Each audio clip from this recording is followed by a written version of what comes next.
Greetings, citizens from the rolling hills of the bluegrass. So, you sit down with your friends, and it's midnight, 1 o'clock, at a local diner, and if the diner still permits, you start going through packs of cigarettes and pots of coffee, and you sit there and you talk and you talk and you discuss. And it's good to have people that you can bounce things off of. It's fun. It really is fun if you really dig into it. If you're just not sitting around being a bunch of bros, it's fun to really sit and hammer out these ideas, whatever they are.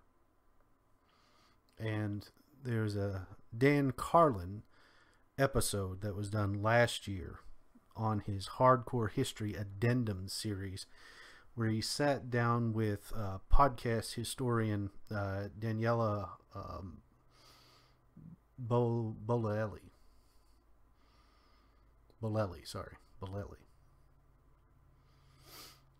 And they got to thinking and discussing out loud about the whole left-right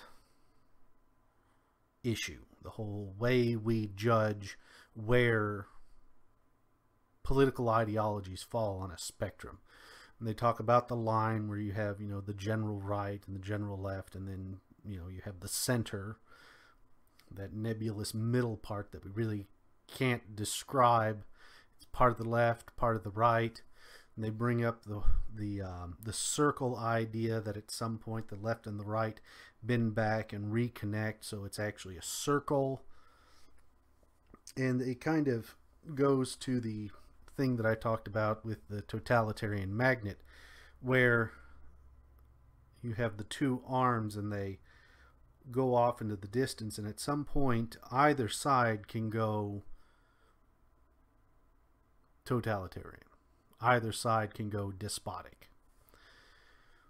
But if you really sit down and you're really trying to hash it out, so you look at the basic one, the left and the right, and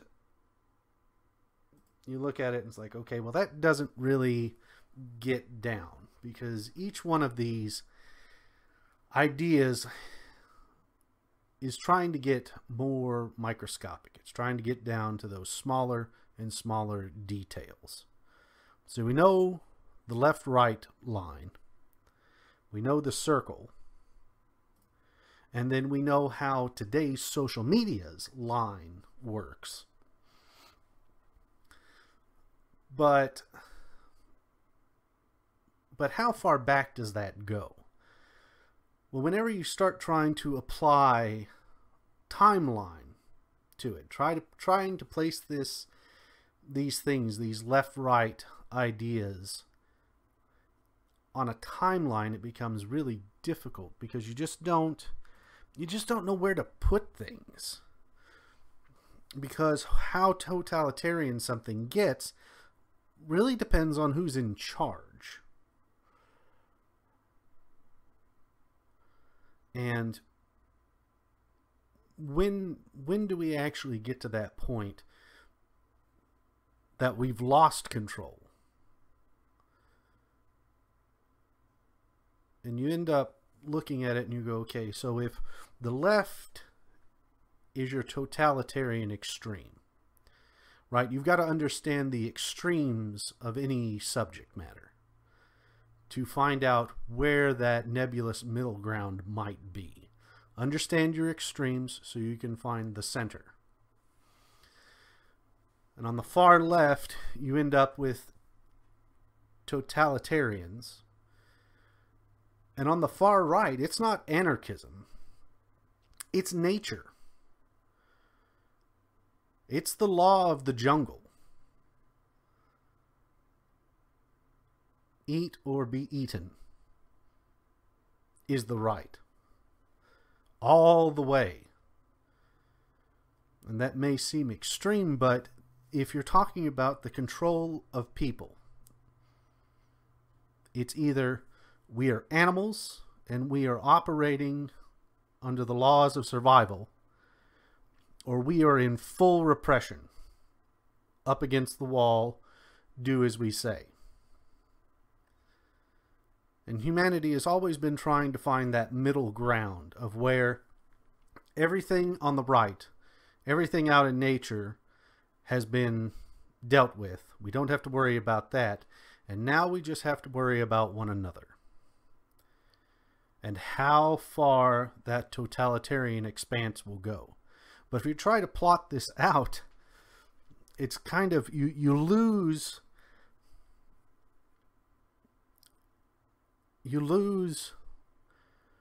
where some of this lands in history.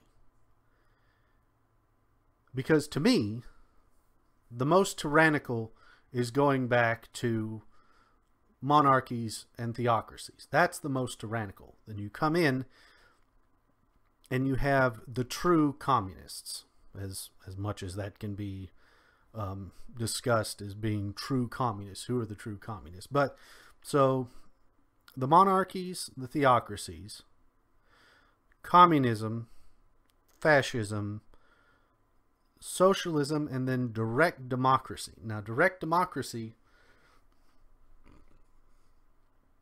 is kind of a hard one, and that again makes you realize, okay, well, this has got to get even smaller. We're still looking at two big groups. We're looking at the leaves on the tree instead of the cells inside of the tree. Leaves. But you do direct democracy, then a republic, a true republic, and a parliamentarian system. And then what comes before that? Well, you might go to the tribe or the clan type structures, but even inside of them, they're going to have to work together. They're going to have to come about with consensus on what to do and how to do things and when to do things. And then what was before that? I mean, what kind of governmental structures and systems did we have before that? Well, nothing. And then you go all the way back, depending on how far you want to look, depending on your persuasion. And you go right back to the small troops. Right?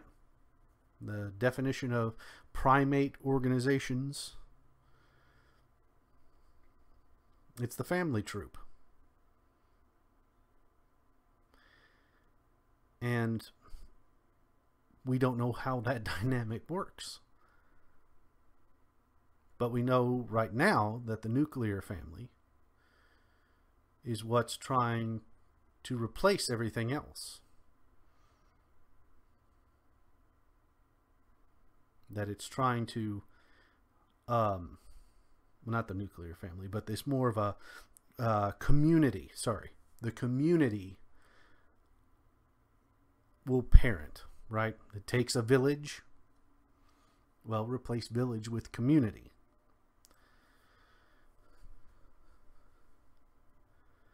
So you start looking at it and it's okay.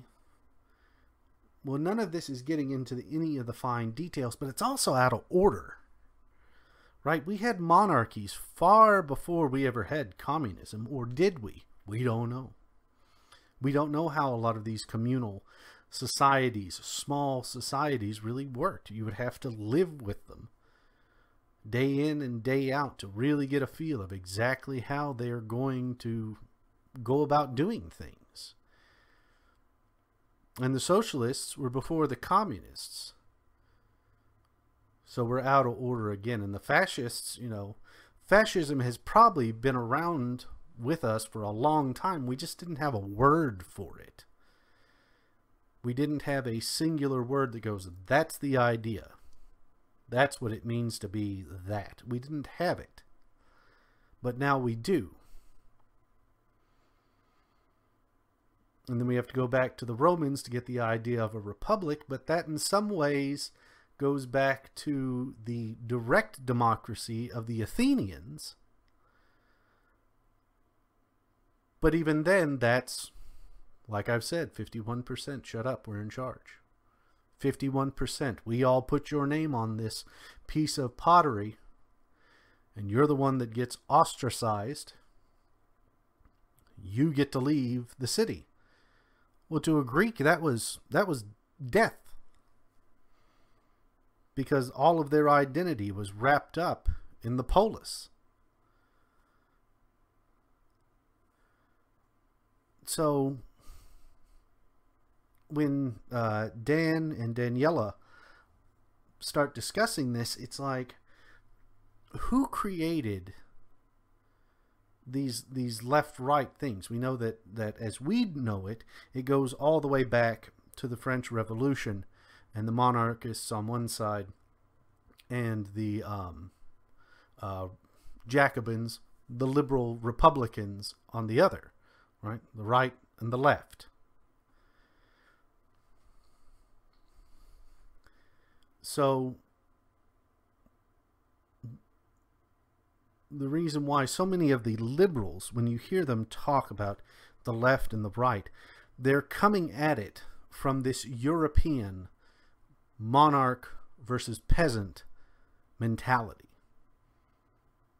Now, I would like to think we don't have true aristocracy in America, but we definitely do have divisions. It's just how it is, and those divisions usually run across monetary consideration. It's just how it works. You want it to be a merit-based system, but sometimes if you got money, you know, money talks.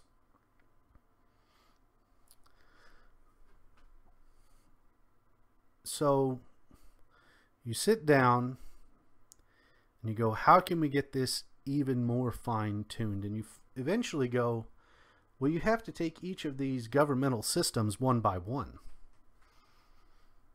before you can even compare them to one another. You have to go one by one. So you almost need like a sliding scale, because at any point, any of these governmental systems can become fairly liberal, right? To the chagrin of most of us who pride ourselves, I guess, on American libertarianism. It's something that you have to come to terms with, because there are countries in the world that are run by socialist parties and are not gulag hellholes. The ones that always get trotted out are in the Nordic states. England, their second largest party is a socialist party. The party right now in France is a socialist party. That's the way they lean. So we do have examples of where they have worked, but they've worked because of the injection of capitalism into them. And it's something they don't really like to talk about here in the States. And that's the reason why you hear people in that nebulous middle talk about a mixed economy. But the problem with a mixed economy is it has a tendency to marry people together that probably should be kept far away from one another. You know, the high-priced billionaires, like in a lot of the tech companies, marrying themselves to the social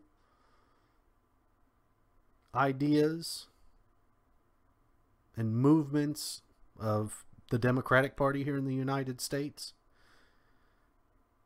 And then when the Republicans get in power, those same billionaires continue to support the Democrats, but they also still want to stay in business, so they cozy up to the Republicans.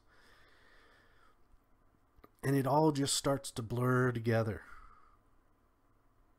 You lose track of who's paying who, and it's this weird conga line of you've got your hand in the pocket of the person in front of you trying to find some money or other things.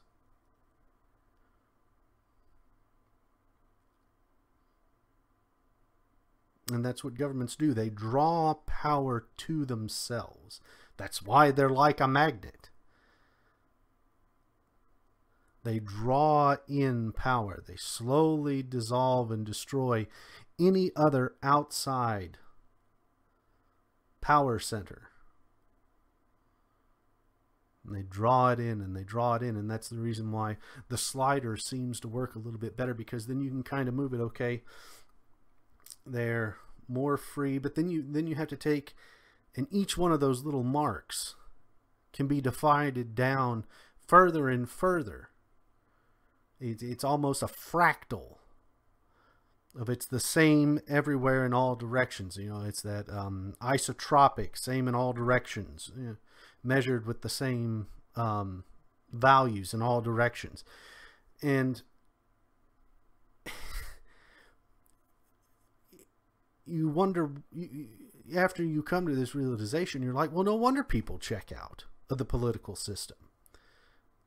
No wonder they evaporate whenever it's time to vote.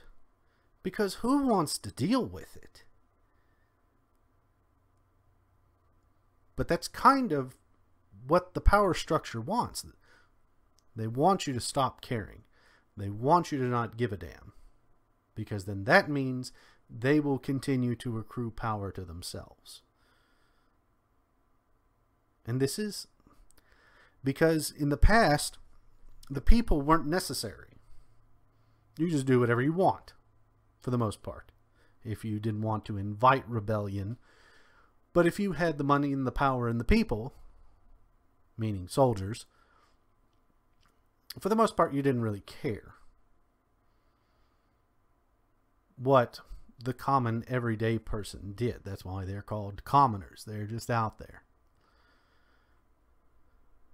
So you get back to the slider and you start pushing it around, and you're like, okay, so if I put in republic, you can see where a republic becomes more and more liberal. And I'm using liberal in that general term that it used to be used in. And so you're moving the slider to the right, and it's becoming more and more liberal. But there's an extreme to liberalism that we don't take into account, because beyond liberalism, you actually start moving back towards nature. Way far in the distance. And this is the reason why I can't call myself a left-leaning libertarian, because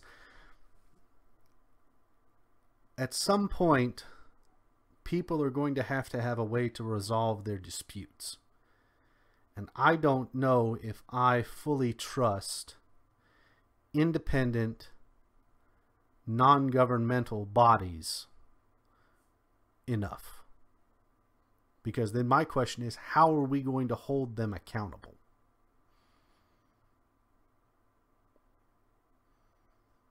If they're going to have the force of law.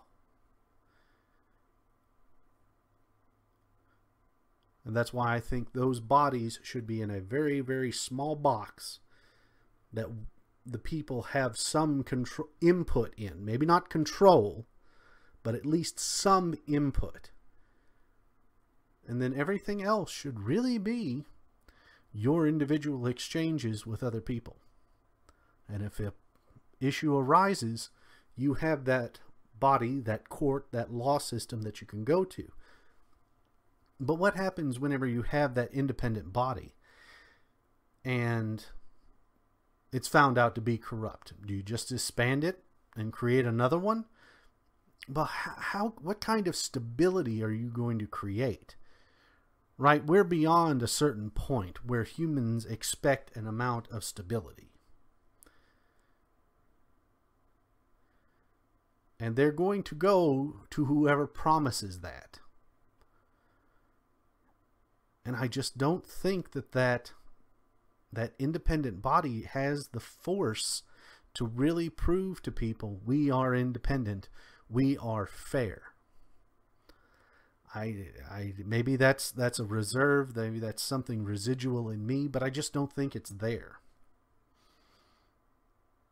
It's just not gonna. I just don't see it working.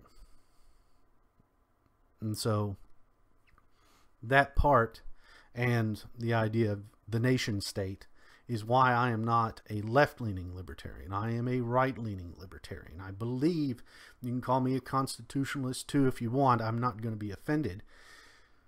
But we need that structure. Because if not, we're back in nature. But then on the other side, you have people who believe that, no, people need to be controlled. You have to tell them what to do, where to go, how to do it when they get there. And the slider starts moving back to the center and over into the totalitarian corner. And this is where the direct democracy, why I seem so down on it, starts to really start to show you just how totalitarian it can be. When 51%, and people talk about 60% being what a direct democracy is. No, it is not. Absolutely not. It is 51%. If you are going by numbers, like right now, the presidential election, if it came out to, some odd 1,000,001 for one of the candidates, there would be a lot of dispute, but in the end, that person got one more vote than the other. If this was a race, if this was a sports ball game,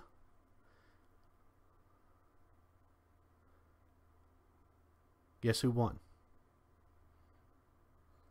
The person with that one more vote. And so, yes, in a direct democracy, every vote directly counts, but there is no accountability in that system for the other 49%. None whatsoever.